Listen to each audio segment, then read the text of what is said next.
हरे कृष्ण। आज की कथा ध्यान से सुनना और उसे समझने का बहुत प्रयास करना। लेकिन एक विशेष सूचना कि 15, 16, 17 मार्च हम 3 दिन के लिए उल्लासनगर शहर में हैं। उल्लासनगर 5 में साईं जीवन घोट गौशाला जो चालिया मंदिर के सामने है। 3 दिन वहाँ सत्संग है। आपको आगे सूचना और समय सब बताया जाएगा।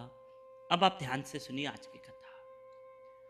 एक व्यक्ति घर में खाना खा रहा था तो उसकी पत्नी ने कहा, क्योंकि वो स्वाभाविक बात है कि पत्नी संतों महापुरुषों के सत्संग में जाया करती थी, तो उसने कहा कि पतिदेव, आप जो खाना खा रहे हैं ना, ये देने वाला ईश्वर है, भगवान है। उस परमात्मा ने दिया है, उस ईश्वर ने दिया है सब। वो देने वाला परमात्मा, वो दाता है, और हम सबों को खिलाने वाला वो भगवान है। श्री राधे। आप जो खा रहे हो वो ईश्वर का खा रहे हो, उस परमात्मा का दिया हुआ खा रहे हो। तब व्यक्ति को थोड़ा बुरा लगा। मेहनत करूं मैं, कमाऊं मैं, और आपका पेट भरता हूं, बच्चों का पेट भरता हूं, अपना पेट भरता हूं, और तुम सारा क्रेडिट भगवान को दे रही हो। क्या ये सब भगवान खिला रहा है? फिर भी पत्नी ने कहा, हाँ भगवान खिला रहा है। लेकिन थोड़ा सा उस पति को ईगो था, अहंकार था कि नहीं, ये सब मैं मेहनत करता हूं, सब मैं कमाता हूं। लेकिन पत्नी ने 2-3 बार बोल दिया होगा भगवान खिला रहे हैं, तो उस पति को बुरा लगा। उसने कहा, अगर तेरा भगवान खिलाता है ना मुझे, तो आज मैं देखूंगा कि तेरा भगवान मुझे कैसे खिलाता है। वो घर से रूठ के चला गया। पत्नी ने बहुत रोका, व्यक्ति नहीं रुका। देखता हूं आज तेरा भगवान कैसे खिलाता है। वो रूठ के चला गया और दूर कहीं एक गार्डन में एक पेड़ के नीचे बैठ गया। देखता हूं आज भगवान कैसे खिलाता है, देखता हूं आज भगवान कैसे खिलाता है, और बैठ गया रूठ के। ठीक है। इतनी देर में उसने देखा कि दूर कहीं 8-10 लोग, एक फैमिली के ही लोग थे, एक पिकनिक करने के मूड से आए थे, और उन्होंने भोजन खोला कि चलो मिलकर भोजन करते हैं। लेकिन क्या हुआ, जैसे वो परिवार वाले भोजन करने लगे, अभी शुरू कर रहे थे, अब इसको भी तो भूख लगी थी, लेकिन इससे सोचा था आज भगवान कैसे खिलाता है मुझे। तो 4 लुटेरे घोड़ों पर बैठकर आए, और वो जो परिवार बैठा था ना भोजन खाने के लिए, वो सब देख के डर गए। और उस जो परिवार वाले 8-10 लोग थे वो सब भाग गए, सब भाग गए,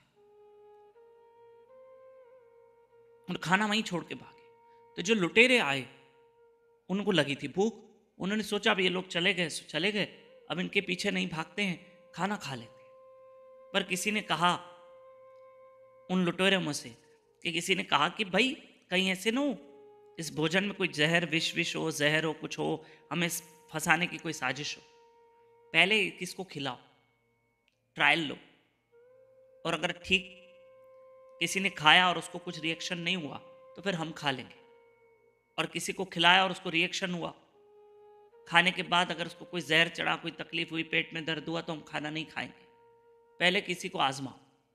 बोला अब यहां तो कोई है ही नहीं, ये 10 लोग बैठे थे परिवार के, वो तो भाग गए।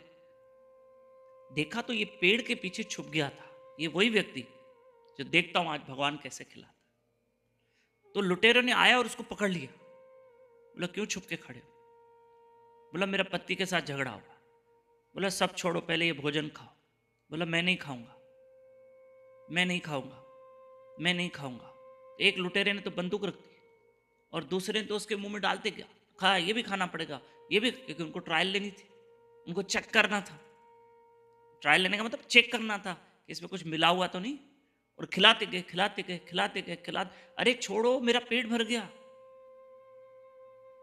तब इस व्यक्ति को विश्वास आया कि देखो मैं खाना भी नहीं चाहता हूं, ये खिला रहे हैं, इसका मतलब भगवान ही खिला रहा है। आज मुझे वैसे ही चेक करना था कि देखता हूं आज। पत्नी को कहा ना तेरा भगवान कैसे खिलाता है, और घर गया और पत्नी को कहा बाकी तेरा भगवान खिलाता है।